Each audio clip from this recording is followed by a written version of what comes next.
ถึงสาวเวียงจันทน์อย่าลืมกัน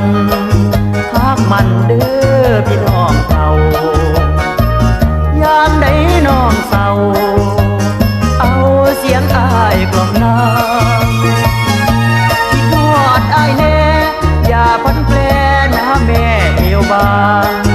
ตอนนี้พรมแดนเปิดทางเมื่อใดอ้ายว่างที่ได้ไปยามคงล